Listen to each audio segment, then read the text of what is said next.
Hello students, welcome to my channel. இப்போ என்ன பார்க்கறோம்னா 12th accountsல chapter 7 பார்க்குறோம். 7 கம்பெனி அக்கௌண்ட்ஸ் பார்க்க போகிறோம். இப்போ கம்பெனி அப்படின்னா என்னென்னா it is a form of organization அப்படின்னு சொல்லலாம். அதாவது இதை வந்து என்ன சொல்லலாம், இட் இஸ் an association அப்படின்னு சொல்லலாம். ஓகேவா? இப்போ நம்ம லார்ஜ் ப்ரொடக்ஷனுக்காக தான் ஒரு கம்பெனியை வந்து ஸ்டார்ட் பண்ணுறோம். இப்போ கம்பெனியில் வந்து நம்மளால் அந்த அளவுக்கு வந்து லார்ஜ் அமௌண்ட் வந்து நம்மளால் போட முடியல அப்படின்னா பேலன்ஸ் அமௌண்ட்டை என்ன பண்ணுவோம் அப்படின்னா ஒரு ஷேராக கன்வெர்ட் பண்ணி வந்து ஜென்ரல் பப்ளிக்கு இன்வைட் பண்ணுவோம். ஓகேவா? அந்த ஜென்ரல் பப்ளிக்கில் இன்வைட் பண்ணும்போது அவங்க வந்து என்ன பண்ணுவாங்க, சில பர்சன்ஸ் வந்து சம் அமௌண்ட்டை வந்து இன்வெஸ்ட் பண்ணுவாங்க. அதுதான் வந்து நம்ம அவங்கள தான் என்ன சொல்லுவோம்னா ஷேர் ஹோல்டர்ஸ் ஆஃப் ஏ கம்பெனின்னு சொல்லுவோம், மெம்பர்ஸ் ஆஃப் ஏ கம்பெனி அப்படின்னு சொல்லுவோம். ஓகேவா? அந்த யாரெல்லாம் இன்வெஸ்ட் பண்ணுறாங்களோ அந்த அவங்கள என்ன சொல்லுவோம், இன்வெஸ்டான்னு சொல்லுவோம்.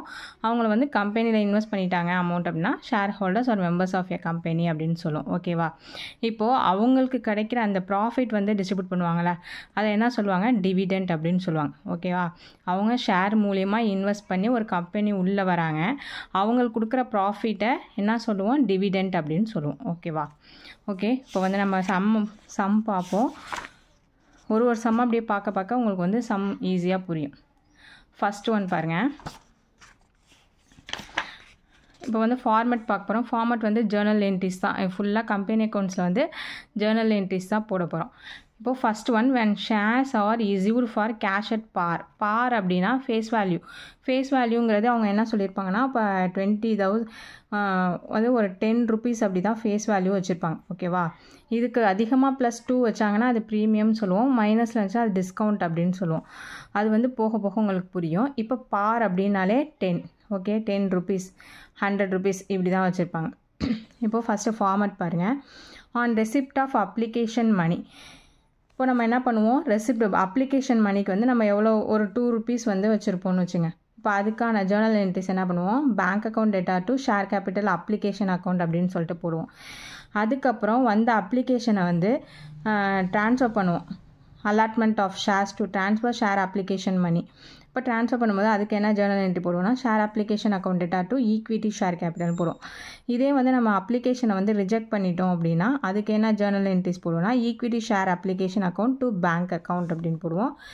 அலாட்மெண்ட் மணி டியூ இருந்துச்சு அப்படின்னா equity share allotment account data to equity share capital account அப்படின்னு சொல்லிட்டு போடுவோம். நெக்ஸ்ட்டு அலாட் மணி, இப்போ அப்ளிகேஷன் ஃபுல்லாக முடிச்சாச்சு, நெக்ஸ்ட்டு அலாட்மெண்ட் மணி நம்ம கொடுத்தோம் அப்படின்னா அப்போது அதுக்கு என்ன பண்ணுவோம், எல்லாமே இங்கே வந்து பேங்க் ட்ரான்சாக்ஷன் தான் நடக்கும், கேஷ் வந்து எதுவுமே வராது. அப்போ bank account data to equity share allotment account அப்படின்னு போடுவோம். நெக்ஸ்ட்டு கால் பண்ணுவோம். கால்னால் first call, second call, third call, இந்த மாதிரி மணி வந்து டியூ இருந்துக்கிட்டே இருக்கும், பேலன்ஸ் உள்ள அமௌண்ட்டை. அப்போது அதுக்கு என்ன ஜேர்னல் என்ட்ரினா equity share call account data to equity share capital account. இந்த கால் இடத்துல first call, second call, third கால்னு சொல்லிட்டு நம்ம என்ட்ரு பண்ணிக்க வேண்டாம். Next on receipt of call மணிக்கு bank account data to equity share call account. இப்போ ஜேர்னல் என்ட்ரிஸ் பார்க்கும்போது உங்களுக்கு கொஞ்சம் கன்ஃபியூஸ் ஆகும், நீங்கள் சம் போட ஈஸியாக இருக்கும். ஃபஸ்ட்டு illustration 1 பார்க்க போகிறோம். தாய் limited issued 1 lakh equity share of 10 each. இப்போ என்ன பண்ணுறாங்க, தாய் லிமிடெட் வந்து 1 lakh ஈக்விட்டி ஷேரை வந்து இஷ்யூ பண்ணுறாங்க ₹10க்கு. பேபிள் இங்கே கொடுத்துருக்காங்க பாருங்கள், 5 on application, 2 on allotment, 2 on first call and 1 on final கால் இப்படி கொடுத்துருப்பாங்க. ஓகேவா? இப்போ உங்களோட ஃபேஸ் வேல்யூ பார் வேல்யூ வந்து 10. 5 + 2 7 8 9 10 இருக்கும். Next all the shares are subscribed and amount was duly received. Pass journal entries. இப்போ ஜேர்னல் என்ட்ரிஸ் பாஸ் பண்ண சொல்கிறாங்க. ஃபஸ்ட்டு என்ன பண்ணுவோம், ஃபார்மேட் எழுதிங்க. இந்த புக்ஸ் ஆஃப் தாய் limited journal entries, date, particulars, ledger, folio number, debit, credit போட்டு எழுதிக்கிறோம். ஃபஸ்ட்டு அப்ளிகேஷன் மணி நம்ம ரிசீவ் பண்ணியிருக்கோமா, அப்ளிகேஷன் மணி எவ்வளோ வாங்கியிருக்கோம், எவ்வளோ சொல்லியிருக்காங்கன்னா 5 on அப்ளிகேஷன் சொல்லியிருக்காங்க. இப்போ அதுக்கான ஜேர்னல் என்ட்ரிஸ் பாருங்கள். ஃபார்மேட்டில் அப்ளிகேஷன் மணியை ரிசீவ் பண்ணியிருந்தாங்கன்னா என்ன ஃபார்மேட்டில் ஜேர்னல் என்ட்ரினா bank account data to equity share application account. அதே அப்படி எழுதிங்க, bank account data to equity share application account. Amount எப்படி போகிறது, எவ்வளோ சொல்லியிருக்காங்க அவங்க, 5 சொல்லியிருக்காங்க. ஷேர் எவ்வளோ சொல்லியிருக்காங்க, 1 lakh. அப்போது 1 lakh × 5, 1 lakh × 5 போட்டிங்கன்னா 5 lakh. அதை அப்படியே டெபிட்லேயும் கிரெடிட்லேயும் என்ட்ரு பண்ண வேண்டியதான். ஓகேவா? இப்போது நெக்ஸ்ட் என்ன பண்ணுவோம், நம்ம அப்ளிகேஷன் பண்ணி ரிசீவ் பண்ணியாச்சு, அதை வந்து என்ன பண்ணுவோம், ட்ரான்ஸ்ஃபர் பண்ணுவோம். எங்கே ட்ரான்ஸ்ஃபர் பண்ணுவோம்னா ஈக்விட்டி ஷேர் கேபிட்டலுக்கு ட்ரான்ஸ்ஃபர் பண்ணுவோம். அப்போது equity share capital application account data to equity share capital account இதோ செகண்ட் என்ட்ரி. ஓகேவா? அப்ளிகேஷன் பண்ணி ரிசீவ் ஆகணுன்னா அதை என்ன பண்ணுவோம், ட்ரான்ஸ்ஃபர் பண்ணுவோம், அந்த என்ட்ரியும் போட்டுடணும். Share application account data to equity share capital account அதே அமௌண்ட் தான். 5 lakh வந்து அப்ளிகேஷன் பண்ணி ரிசீவ் பண்ணியிருப்பீங்க, அதை அப்படியே ட்ரான்ஸ்ஃபர் பண்ணுவீங்க. ஓகேவா? நெக்ஸ்ட்டு இதில் எதுவும் ரிஜெக்ட்லாம் பண்ணவே இல்லை. அப்போ நெக்ஸ்ட்டு அலாட்மெண்ட் எவ்வளோ சொல்லியிருக்காங்கன்னா 2 rupees 2 on அலாட்மெண்ட் சொல்லியிருக்காங்க. அலாட்மெண்ட்டுக்கு என்ன ஜேர்னல் என்ட்ரிஸ் அப்படின்னு பார்த்தீங்கன்னா, ஃபார் அலாட்மெண்ட் மணி டியூ வந்துச்சுன்னா equity share allotment account data to equity share capital account அப்படி எப்படியே ஜேர்னல் என்ட்ரிஸ் போட வேண்டியதான். Equity share allotment account data to equity share capital account அது எவ்வளோனா 1 lakh ஷேர் சொல்லியிருக்காங்களா?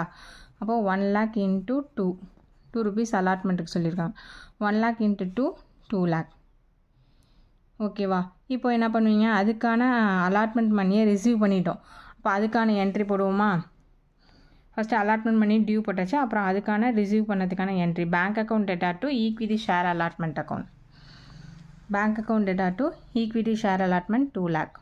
நெக்ஸ்ட்டு இப்போ அலாட்மெண்ட் முடிஞ்சிடுச்சு, அப்ளிகேஷன் முடிஞ்சிடுச்சு, அலாட்மெண்ட் முடிஞ்சு. நெக்ஸ்ட்டு கால் மணிக்கு வருவோம். கால் எவ்வளோ சொல்லியிருக்காங்க? 2 on ஃபஸ்ட்டு கால் சொல்லியிருக்காங்க. அப்போது ஃபஸ்ட்டு காலுக்கு என்ன format, equity share call account data to equity share capital account அந்த என்ட்ரி அப்படியே போட வேண்டியதான். Equity share call account data to equity share capital account எவ்வளோ அமௌண்ட் சொல்லியிருக்காங்க? 2 rupees சொல்லியிருக்காங்க. அப்போது 1 lakh into 2 அதை அப்படியே என்ட்ரி பண்ண வேண்டியதான். இந்த ஃபஸ்ட்டு காலுக்கான வந்து அமௌண்ட் ரிசீவ் பண்ணதுக்கான என்ட்ரி பண்ணணும். அதே தான் பேங்க் அக்கௌண்ட் டேட்டா டு இந்த கொடுத்துருக்காங்க பாருங்கள், receipt of call money bank account data to equity share first call account 1 lakh into 2 lakh அது அப்படியே என்ட்ரு பண்ணிட வேண்டியதான். Next second call and final கால் சொல்லியிருக்காங்களா?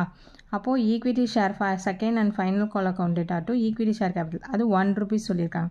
அப்போது 1 lakh into 1 போட்டிங்கன்னா 1 lakh வந்துடும்.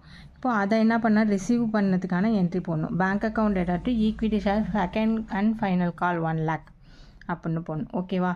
இப்போது இன்னொரு தடவை சொல்கிறேன். அவங்க கம்பெனியில் வந்து பார் வேல்யூவில் ஷேரை இஷ்யூ பண்ணியிருந்தாங்க அப்படின்னா எப்படி போடணும்னா இந்த மாதிரி என்ட்ரி தான் வரும். ஃபஸ்ட்டு என்ன பண்ணுவீங்க, bank account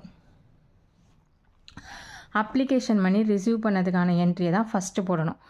bank account data to equity share கேபிட்டல்னு சொல்லிட்டு அப்ளிகேஷனுக்கு போட்டுருவீங்க. அப்ளிகேஷனுக்கு போட்டோன்னே அமௌண்ட் அப்ளிகேஷன் பண்ணி ரிசீவ் ஆகின பிறகு அதை வந்து என்ன பண்ணுவீங்க, அலாட்மெண்ட்டுக்கு ட்ரான்ஸ்ஃபர் பண்ணுவீங்க. Transfer to share application money transfer to money transfer to share கேபிட்டலுக்கு ட்ரான்ஸ்ஃபர் பண்ணுவீங்க.